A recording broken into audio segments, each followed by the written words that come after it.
we're going to go to our next talk, which is Dr. Graham Hickling. So he's been working for the past 3.5 years as a senior researcher in the WEM team, and back in the early 80s was at FRI, taught at Lincoln University, where many people in this room spent time with Graham, and then headed off to the US before escaping back to New Zealand in 2019.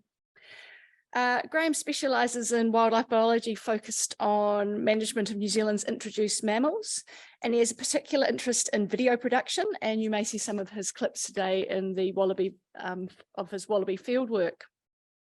So Graham's talk today is the first of 2 talks focused on wallabies, and he'll be discussing a project funded by MPI to identify key parameters for design of wallaby bait stations to try and improve their control. Welcome, Graham. Thanks, Sam. Kia ora, everybody. Sorry for the slightly glitch there. So I'm going to close that because I'm not talking about gorse. So I think there's been a growing public awareness in New Zealand that we have a wallaby problem, and I'm not going to go into the details of the ecology of that side of things, except to say that the talk today focuses on 2 different species. So up in the Rotorua area, we have dama wallaby, and in South Canterbury, we have Bennett's wallaby, which are quite a bit larger. So the study that I talk about today was done in parallel on both those populations. So with the recognition that these populations are spreading into new areas, there's increasing calls to come up with better methods for control. One of those approaches would be to use bait feeders. Bait feeders are a well-established technique for possums, but are generally considered to not work that great for wallabies. And so in spring of 2000 of last year, we ran a series of trials focusing on how wallabies interact behaviorally with bait stations. And I want to emphasize that all of the work I'll talk about was done with non-toxic bait in the stations.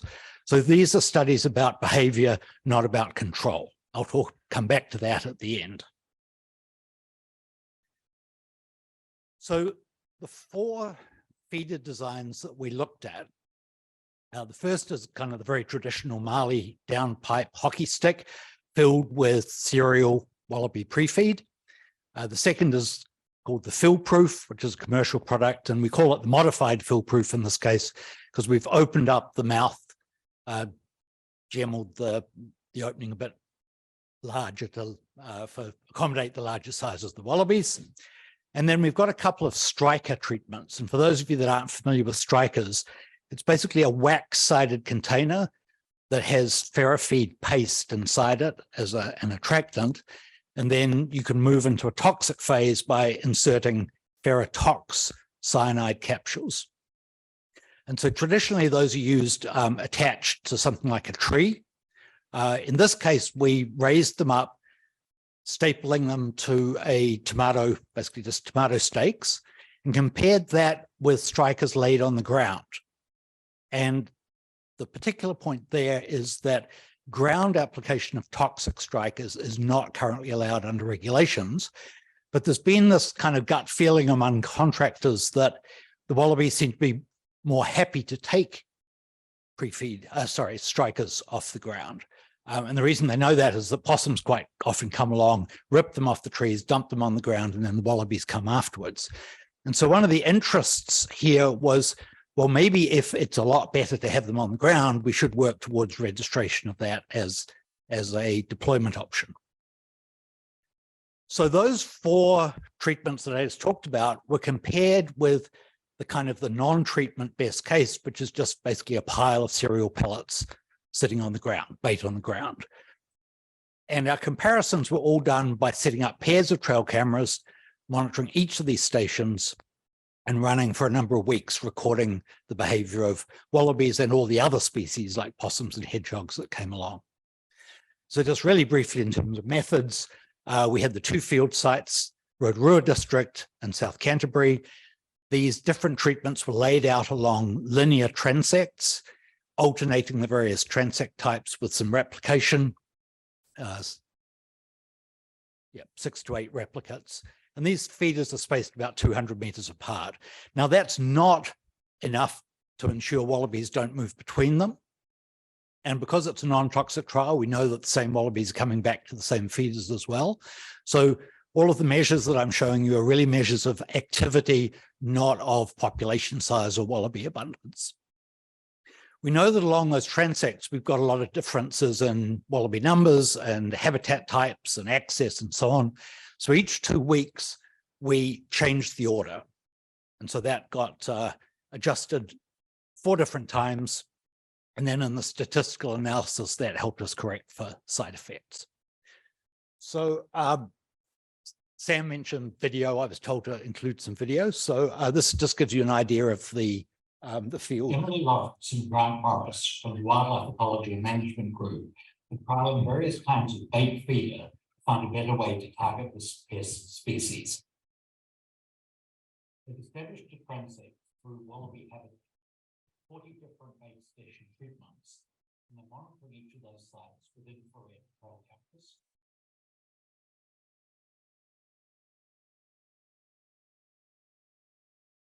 Okay, so that was the kind of the formal trial. And I'll just mention that we had a quick preliminary look at 2 other feeder designs.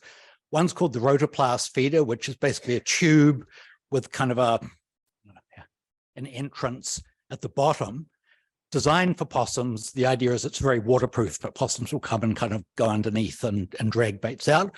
We wanted to see if wallabies could figure that out for themselves. And the other design, called the spinner, is a Bruce Warburton Manaaki Whenua creation. It's basically a Muteri company deer feeder imported from the States, more powerful motor put in because it's designed for flinging corn around, but we adapted it for pellets, and then the white reservoir on top. And so the idea there is there's a timer, so you can do a controlled release of just a few pellets at a time at specified times during the day. So we were interested to try that as well. So we set the cameras running and we took a lot of photographs. We actually ended up with 2.2 million photographs up in Rotorua and 1.8 down in Canterbury. And so there's a whole other presentation that we might give you at some point about the use of AI to analyze that kind of data. The short version right now is the AI didn't help, and so we had to do it manually for reasons, which we'll tell you about some other time. But that millions of photographs then had to get boiled down, and the first step of that was we defined visits by animals. And so if a single, or like if a group of animals comes along, feeds continuously for a while, you get lots of different photos, but we converted that into that's one visit. So just an example of some visits. Oops, hit go. So here's a first visit by a single wallaby. And you'll see that he approaches the station but doesn't feed. And so we scored visits as interaction, which is coming up close and paying attention to it, versus actual feeding, extracting bait from the station. So this is very typical of what we'd get. In the daytime, we would see some Bennett's wallabies, maybe one just after dark, and then possums arrived. And as soon as the possums get there, the wallabies backed off. And so one of the strongest findings out of this whole study is, whoops, that's out of order, but okay, I'll come back to the point I was just going to make about possums being dominant. But here's the millions of photos got boiled down into visits. We saw over 2,000 dama wallaby visits, but you can see that that was less than a quarter of the number of animals that came to the stations. The Rotorua site was dominated by possums, and that was even though we were anticipating a problem with possums, and the crew up there had done night shooting and a bunch of efforts to try and suppress the possum population before they got started. But one of the big differences between the study sites was heavy infestations of possums, also hedgehogs and rats up there. In South Canterbury, just over half of the visits were by the Bennett's wallabies, still quite a few possums, and this was an osprey TB control area, so possums are definitely on the resurgence as well as the wallabies in this habitat, and then a few hedgehogs.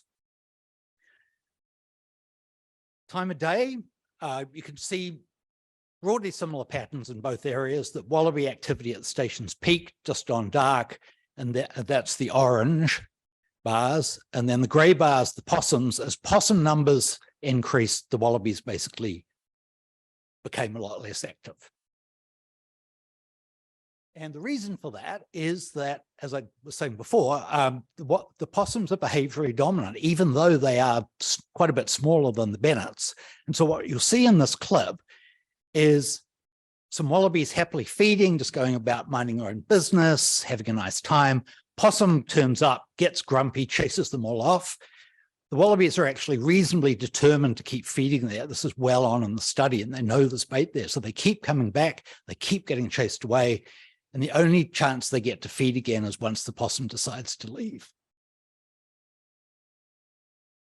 So happy wallaby, another happy wallaby, grumpy possum. Grumpy possum. Wallaby, like, come on, dude. But no, the possum is intent. No, the possum is intent. And then finally, the possum is going to get tired of all of this. Finally, the possum is going to get tired of all of this. Wanders, no, it doesn't wander off yet. Wanders off soon, hopefully. Okay, possum, come on, leave. Now, okay, and then immediately the wallaby reappears. Okay, so that's very characteristic of what we saw in both. So that's very characteristic of what we saw in both. Okay, so just briefly in terms of the comparison between the different treatments, the bait on the ground, which was our kind of best case, strikers on the ground, raised strikers, were all well accepted. So what that's saying is that on a given visit, about a third of the time, the wallaby would end up feeding. And that was the case for both the dama and the Bennets. And for both of those species, there wasn't as good acceptance of the Marleys and the Philproofs. And the reason for that is that wallabies don't use their forepaws to handle the station or to extract bait, whereas the possums absolutely do. Possums will reach in, particularly if the bait station's clogged, they'll reach in, shake it around and get bait out. And so the Marley Philproof style feeders have a number of advantages like weatherproofness and holding bait for longer, but they are more difficult for wallabies to extract bait from. And that effect is particularly pronounced for the rotoplast feeder. It was difficult to get pellets out of those. They were designed for possum-sized pellets, and we had wallaby-sized pellets in, and we never saw a wallaby manage to get that. Part of it was not being able to reach in, but also when the feeder was swinging, when it was hung, they're sort of bumping it with their nose and just keeps bumping away from them. They don't have the wits about them to hold on to the thing. So we tried, fixing it to a waratah to stop that effect, still didn't help. Meanwhile, the possums had no problem. They would hold on to the feeder, they would get their claws into it. So possums are just more efficient bait station feeders. The spinner worked really well. So we set it up to drop some pellets and the wallabies would come and feed on that. And you can see them feeding both day and night. And so I won't go into the details, but I do think there's an opportunity there to capitalize on the different diurnal cycles of the wallabies and the possums, for the Bennets at least. And so we had this spinner set up to dispense some baits at midday and midnight. And you can see all through the afternoon, you've got increasing wallaby feeding before the possums ever arrived. Now, although that's potentially interesting, it wouldn't surprise me if the possums figure out fairly quickly to come at a different time. And then meanwhile, you can see the possums are pretty good at getting up and not waiting for the timer anyway. And so there's a challenge there in designing kind of a possum-resistant timing mechanism. But, there's some possibilities there. One other thing that we did during the study, one of the contractors mentioned that they felt that possum carcasses, if possums died at the bait stations, that also repelled wallabies. Wallabies are just easily repelled. And so we thought we'd test that. We, for a couple of weeks, we put out a freshly killed possum carcass at the feeder, left it for a couple of weeks. You can see there that, this is in early summer, that carcasses don't last long. They've either decayed within a couple of weeks or been scavenged by pigs and feral cats. But at least for the first week, so the first of the bars at the end, there is a significant decrease in feeding, but it's not long-lived. They were bouncing back by the second week. But definitely something to think about, that you don't want, if you're getting into a toxic phase, you don't want a bunch of dead possum carcasses sitting at your bait feeders. So we prepared a report on the first phase of this trial for MPI. I won't go into the details of all of that, but the take-home message is, so far there's no magic bullet. So you have feeders like the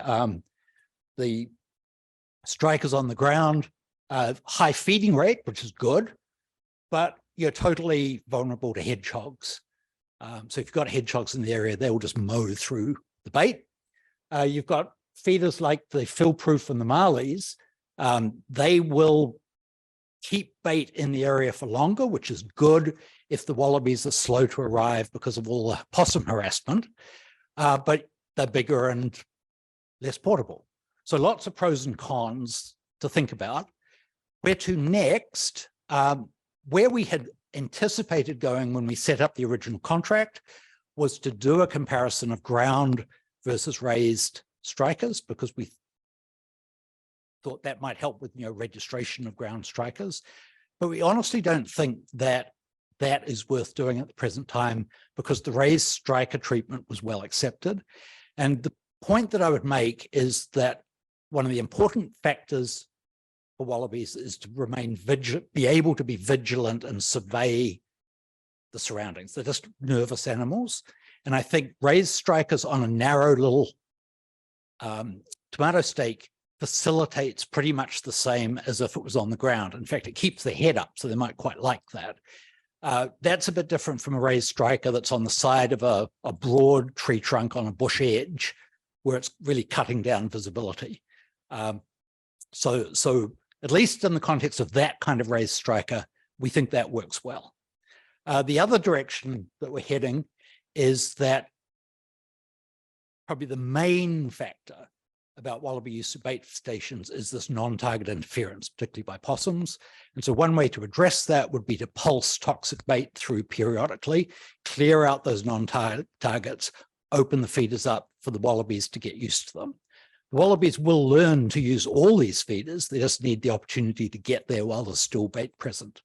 And so we're just about to start on a second trial that will use this approach. And perhaps next year I'll be able to come back and talk about the results of that. So I'll leave it at that. I'd like to thank Emily Lawrence for basically doing all the hard work up at South Canterbury.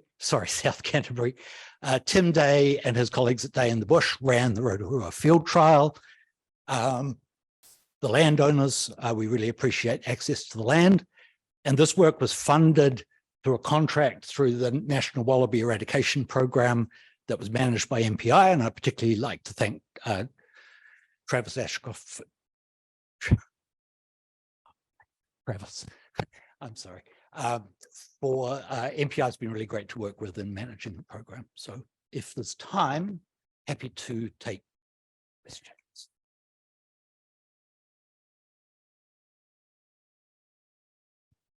We've got time for a couple of quick questions before we break for morning tea.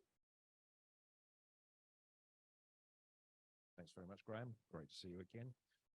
Just thinking about the differential size of the wallabies and the possums, could you put those strip feeders on a smooth metal pole the possums can't get up, that the wallabies would be able to reach up to? Possibly, although possums are pretty good at jumping.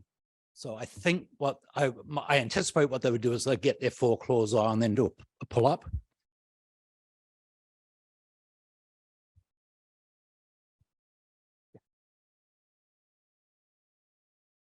Thank you. Do you think dead wallabies would detract wallabies from feeding in the same way that possums do? Yeah, that's an interesting one. Actually, that's a really interesting one. I don't know. I'm not sure if it's the carcassness or the possumy smelliness. So we could look at that. And actually, this would be a perfect opportunity to do that, because hopefully we will have dead wallabies this time around. Good question.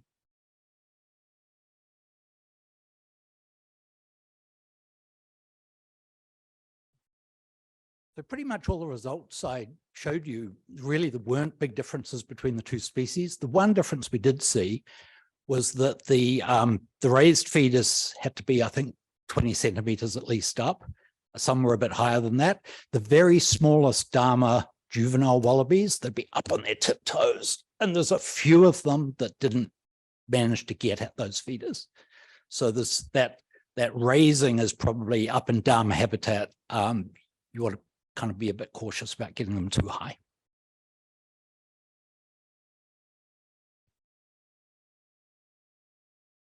Thanks, everyone.